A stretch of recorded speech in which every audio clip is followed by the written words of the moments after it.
পরমাণু ইস্যুতে বিশ্ব রাজনীতির অঙ্গন উত্তাল।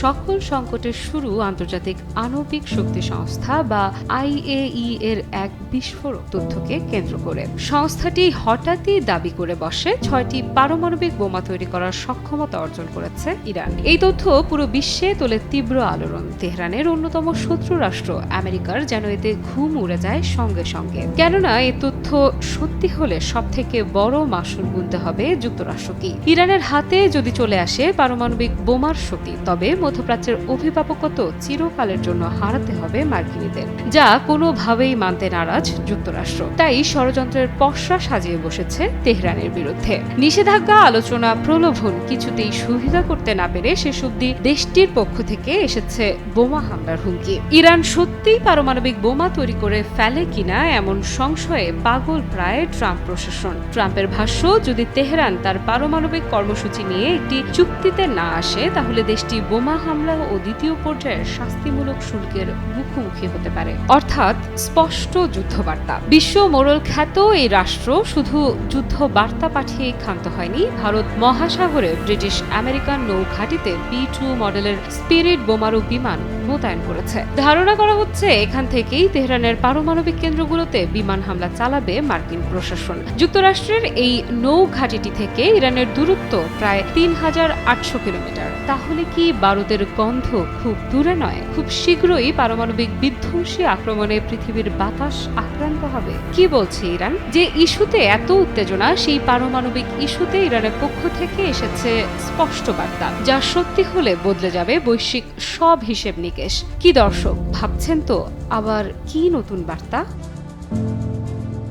ইরান স্পষ্ট জানিয়েছে তারা কখনোই পারমাণবিক অস্ত্র তৈরি করবে না। কি ভাবছেন তাহলে গল্প এখানেই শেষ? যুদ্ধ তাহলে হচ্ছে না? চলুন জেনে আসি এ বিষয়ে ইরানের ভাষ্য। ইরানের পররাষ্ট্রমন্ত্রী আব্বাস আরাকচি পুনরায় জোর দিয়ে বলেছেন যে তেহরান কখনোই পারমাণবিক অস্ত্র অর্জনের চেষ্টা করবে না। এ সময় তিনি যুক্তরাষ্ট্রকে স্মরণ করিয়ে দিয়ে বলেন, ইরানের বিরুদ্ধে সামরিক পদক্ষেপের চিন্তা একেবারেই অর্থহীন। আমেরিকার প্রেসিডেন্ট 2015 সালের পরমাণু চুক্তি JCPOA পছন্দ নাই করতে পারেন, তবে এটি একটি গুরুত্বপূর্ণ চুক্তি যা এখনো বহাল রয়েছে। এমনকি যুক্তরাষ্ট্র JCPOA থেকে বেরিয়ে গেলেও এর সুফল পেয়েছে। সেটি হলো কোনো পরিস্থিতিতেই ইরান পারমাণবিক অস্ত্র অনুসন্ধান, উন্নয়ন বা অধিগ্রহণ করবে না। JCPOA স্বাক্ষরের 10 বছর পর এবং যুক্তরাষ্ট্র একতরফাভাবে চুক্তি থেকে বেরিয়ে যাওয়ার 7 বছর পরেও ইরান এই প্রতিশ্রুতি ভঙ্গ করেছে এমন একটি প্রমাণও কেউ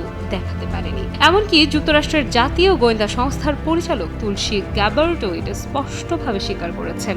joint comprehensive plan of action বা JCPOA হলো 2015 সালে বিশ্ব শক্তিগুলোর সঙ্গে করা ইরানের পারমাণবিক চুক্তি। এই চুক্তির আওতায় ইরানের ওপর থেকে কিছু অর্থনৈতিক নিষেধাজ্ঞা প্রত্যাহার করা হয়েছিল, যার বিনিময়ে নিজেদের পারমাণবিক কর্মসূচির কার্যক্রম কমাতে সম্মত হয়েছিল তেহরান। তবে ট্রাম্পের প্রথম মেয়াদে ইরানের সঙ্গে সম্পর্ক গিয়ে ঠেকেছিল তলানিতে। 2018 সালে JCPOA প্রত্যাখ্যান করে ইরানের ওপর কঠোর নিষেধাজ্ঞা দিয়েছিলেন এই মার্কিন প্রেসিডেন্ট। ট্রাম্প JCPOA থেকে বের হয়ে যাওয়ার 1 বছর পর ইউরেনিয়াম সমৃদ্ধকরণের মাত্রা এবং সেন্ট্রিফিউজের সংখ্যা বাড়াতে শুরু করে ইরান। বর্তমানে দেশটি আর পারমাণবিক বোমা তৈরির দ্বার প্রান্তে নয়, বরং 6টি বোমা তৈরির সক্ষমতা ইতোমধ্যেই অর্জন করেছে। এমনটাই খবর খোদ আন্তর্জাতিক আণবিক শক্তি সংস্থা বা IAEA এর। সংস্থাটির দাবি, সাধারণত 90% বিশুদ্ধ ইউরেনিয়াম দিয়ে পরমাণু অস্ত্র তৈরি করা যায়, আর ইরানের কাছে বর্তমানে 60% ওপরে বিশুদ্ধ ইউরেনিয়াম রয়েছে। এ বিষয়ে IAEA এর প্রধান রাফায়েল গ্রসি বলেন, ইরানের কাছে 250 কেজি ওজনের ইউরেনিয়াম আছে, যার বিশুদ্ধতার মাত্রা 60%-এর ওপরে। দেশটি যদি আরও বিশুদ্ধ ইউরেনিয়াম সংগ্রহ করে ফেলে, তবে সেগুলো দিয়ে 6টি পারমাণবিক বোমা তৈরি করা যাবে। রাফায়েল গ্রসির এই সতর্কবার্তা ইরানের শত্রু রাষ্ট্রগুলোর জন্য তৈরি করে তীব্র সংকট। মূলত ইরানের প্রতি পশ্চিমাদের এত আক্রোশের কারণ দেশটির পারমাণবিক সক্ষমতা। দেশটি যদি পারমাণবিক শক্তিধর রাষ্ট্রে পরিণত হয়, তাহলে যুক্তরাষ্ট্র হারাবে তার একচ্ছত্র আধিপত্য। তাই যুক্তরাষ্ট্রও যে কোনো মূল্যে তেহরানকে ঠেকাতে মরিয়া। মার্কিন প্রশাসন ইরানের ওপর চাপিয়েছে ম্যাক্সিমাম প্রেশার 2.0 স্ট্র্যাটেজি, যার মূল উদ্দেশ্য ক্রমবর্ধমান ইরানের সফলতার ডানা কেটে দেয়া। টানা 7ম বারের মতো বেস্ট টিস্যু পেপার ব্র্যান্ড হিসেবে স্বীকৃতি পেয়েছে বসুন্ধরা টিস্যু। নিষেধাজ্ঞার বেড়াজালে আটকে ইরানকে আলোচনার টেবিলেও আহ্বান জানিয়েছে যুক্তরাষ্ট্রের প্রেসিডেন্ট ডোনাল্ড ট্রাম্প। লিখেছেন চিঠিও। ট্রাম্পের ভাষ্য, ইরানে বোমা হামলা চালানোর পরিবর্তে দেশটি যেন পারমাণবিক অস্ত্র না পায় সেরকম চুক্তিতে পৌঁছাতেও দ্বিধা নেই যুক্তরাষ্ট্রের। স্বভাবতই এমন প্রকাশ্য বেপরোয়া বক্তব্য সহজভাবে নেয়নি ইরান। ডোনাল্ড ট্রাম্পের বল প্রয়োগের হুমকিকে বেপরোয়া এবং উস্কানিমূলক বক্তব্য হিসেবে অভিহিত করেছে দেশটি। সেই সঙ্গে যে কোনো আগ্রাসনের পরিণতি ভয়াবহ হবে বলেও সতর্ক করেছে তেহরান। যে কোনো সময় যে কোনো আকারের যুদ্ধের জন্য প্রস্তুত রয়েছে তেহরানের 4টি ভূগর্ভস্থ ক্ষেপণাস্ত্র শহর।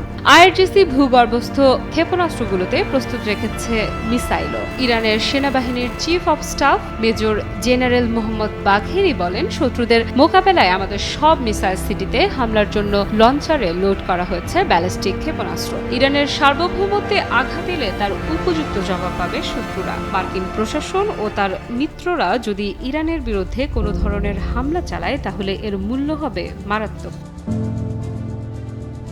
এদিকে মার্কিনীদের মিত্র ইসরায়েলের প্রধানমন্ত্রী বেনিয়ামিন নেতানিয়াহু সম্প্রতি ইরানকে সতর্ক করে বলেছেন, ট্রাম্প প্রশাসন আমাদের পাশে থাকলে ইরানকে মোকাবেলায় আমরাই যথেষ্ট। আমরা ইরান অধ্যায় শেষ করতে চাই। অধ্যায় শেষ করার প্রশ্নে ইরানের পক্ষ থেকেও এসেছে কড়া জবাব। দখলদার ইসরায়েলকে ইরান স্পষ্ট জানিয়ে দিয়েছে, ইসরায়েল একা ইরানের কিছু করতে পারবে না। মধ্যপ্রাচ্যে মার্কিন প্রশাসনের হাতিয়ার হিসেবে ইসরায়েল ব্যবহৃত হয়ে আসছে বহু বছর ধরে, আর ইসরায়েলের দৌড় এতটুকুই। এ সময় পরিস্থিতি ঘোলাটে করে ওয়াশিংটনকে ইরানের সাথে সরাসরি যুদ্ধে টেনে আনার অপচেষ্টা থেকে বিরত থাকতে সতর্ক করে তেহরান। আব্বাস আরাকচি বলেন, কূটনৈতিক আলোচনা অতীতে কাজ করেছে এবং এখনো সফল হতে পারে। তবে এটি সবার জন্য পরিষ্কার হওয়া উচিত যে ইরানের বিরুদ্ধে কোনো সামরিক বিকল্প নেই, আর সামরিক সমাধান তো প্রশ্নই ওঠে না। আমাদের অঞ্চলে যুক্তরাষ্ট্র যে ব্যর্থ সেটি তো আর বলার অপেক্ষা রাখে না। মার্কিনীদের আগের প্রশাসনগুলোর নেয়া ব্যর্থ